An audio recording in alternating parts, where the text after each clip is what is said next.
Bonjour et bienvenue sur la chaîne. Après avoir exploré qui était Dia, la Caïna, ainsi que l'origine et la signification de son nom, il est maintenant temps de plonger dans le monde où elle a vécu.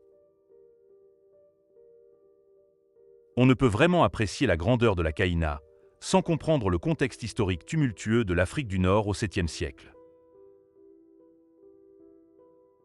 À cette époque, Tamazra n'est pas un endroit paisible.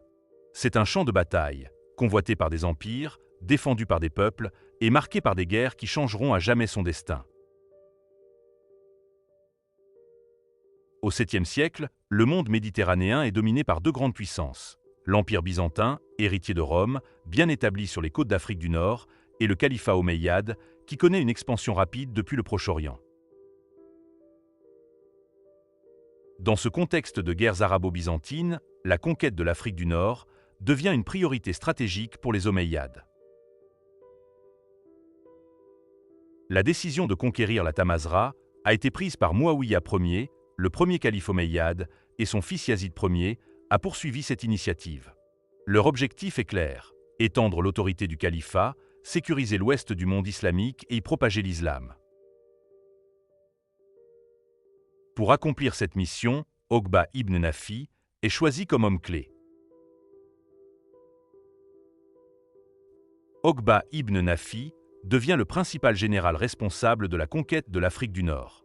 Il gouverne l'Ifriqiya, ou la Tamazra orientale, de 666 à 675, puis de 681 jusqu'à sa mort.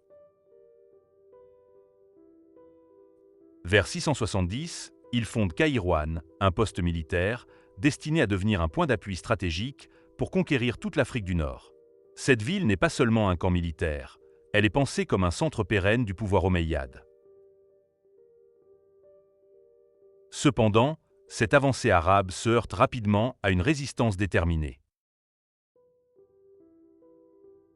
Les Omeyyades ne se retrouvent pas face à un territoire désert. Deux puissances majeures s'opposent à eux. L'Empire byzantin, bien établi sur les côtes, notamment à Carthage et à Septome, Ceuta. Et surtout, les Berbères, qui dominent l'intérieur de la Tamazra et sont profondément attachés et à leurs terres et à leur indépendance. L'exarcat de Carthage, province byzantine éloignée, essaie de résister, mais c'est surtout la résistance berbère qui va caractériser cette période.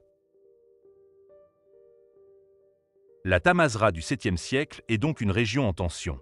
Entre ambition impériale, résistance locale et lutte d'influence, le conflit devient inévitable.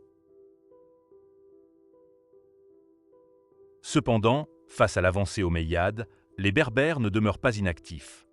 Un homme va se distinguer, un leader charismatique, qui deviendra le premier grand symbole de la résistance. Kosila. Dans le prochain épisode, nous découvrirons comment ce chef berbère infligera une défaite historique aux Omeyyades, bouleversant ainsi l'équilibre du Tamazra, et préparant, sans le savoir, l'émergence de la Caïna. Rendez-vous dans l'épisode suivant.